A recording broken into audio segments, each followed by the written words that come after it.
Hello dear student, welcome. अभी next topic हम लोग डिस्कस कर रहे हैं बच्चे लोग, एग्रीगेट टर्नओवर या फिर जीएसटी रजिस्ट्रेशन। ओके, ये दोनों भी टॉपिक है ना, तुम लोग ये वर्ड इस्तेमाल कर सकते हैं। तो पहले एग्रीगेट टर्नओवर समझते हो। ओके, टर्नओवर का मतलब होता है सेल्स, है ना, कितना कंपनी रेवेन्यू जनरेट कर रहा है। एग्रीगेट का मतलब होता है टोटल। तो aggregate turnover means total value of taxable supply, जो कंपनी, जो बिजनेस, जो सर्विस प्रोवाइडर कितना रुपए का माल सप्लाई करता है by a business in a financial year. मतलब टर्नओवर मतलब माल बेचना। ओके, अभी टर्नओवर में क्या करना है तुमको, ये बॉक्स बना देने का, टीचर खुश हो जाएगी। ओके, तो टैक्सेबल सप्लाई मतलब कितना, मतलब टैक्सेबल मतलब जिस पे टैक्स लगता है। मतलब एग्जाम सप्लाई जिस पे टैक्स नहीं लगता है। एक्सपोर्ट आएगा, इंटर स्टेट सप्लाई मतलब एक स्टेट से दूसरे स्टेट कितना माल सप्लाई किया, ये सबको ऐड करेगा तो एग्रीगेट टर्नओवर मिलेगा। क्या मिलेगा? Aggregate turnover. मतलब इसमें परचेस नहीं लेते, इनवर्ड लेते नहीं है। टर्नओवर कभी भी वर्ड आए ना, टर्नओवर, इसमें क्या लेते हैं, सेल्स लेते, जो माल बेचते, जो सप्लाई करते, ये बना देने का। Aggregate turnover will completed all India basis for same pan, एक ही पैन कार्ड में हो जाएगा, राइट। तो ये सब मैंने बना दिया, बॉक्स बना के था।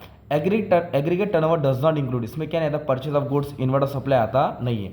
और एग्रीगेट टर्नओवर क्यों, क्या काम आता है? एग्रीगेट टर्नओवर इसलिए काम आता है, required for business with aggregate turnover before threshold limit. मतलब ताकि जीएसटीआईएन ज़रूरी होता है ना, ताकि फिर वो जीएसटी को रजिस्ट्रेशन करना पड़ेगा। और फिर जीएसटी रजिस्ट्रेशन तुमको मालूम है क्या लिमिट है, कैसे कंडीशन है फॉर जीएसटी रजिस्ट्रेशन। मतलब कोई भी सप्लायर को रजिस्ट्रेशन करना है जीएसटी में, एग्रीगेट टर्नओवर मस्ट एक्सीड, जो भी एग्रीगेट टर्नओवर उसका ज़्यादा होना चाहिए। कितना ज़्यादा होना चाहिए? 40 लाख। अगर गुड्स है तो 40 लाख है, और सर्विस है तो 20 लाख है, सर्विस है तो 20 लाख है। और वैसे कंपोजिशन स्कीम में भी एग्रीगेट टर्नओवर देखा जाता है, वहाँ लिमिट कितना है? 1.5 करोड़ है। एग्रीगेट टर्नओवर स्मॉल ट्रेडर के लिए रहता है 1.5 करोड़ है। हाँ, अगर स्पेशल कैटेगरी में है तो 75 लाख। और तुम लोग क्या कर सकते हैं मालूम है क्या?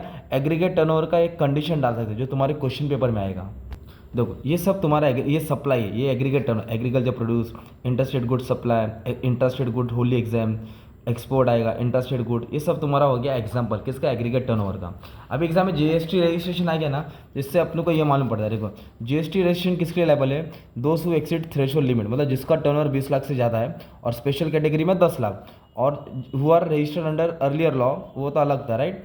और क्या है मालूम है क्या? अगर सप्लाई आया, ऐसा डायग्राम बना सकते हैं ना तुम। जीएसटी रजिस्ट्रेशन किसको करना पड़ेगा? जिसका फाइनेंशियल ईयर में, मतलब जिसका टर्नओवर, मतलब ये सप्लायर जो एक लिमिट दिया है। ओके, तो जिसका टर्नओवर कितना है? 20 लाख सर्विस का, ये किसका है? पूरा सर्विस का 20 लाख, और स्पेशल कैटेगरी का 10 लाख, ऐसे याद कर। अगर से कम हुआ तो उसको जीएसटी रजिस्ट्रेशन करने की जरूरत नहीं है।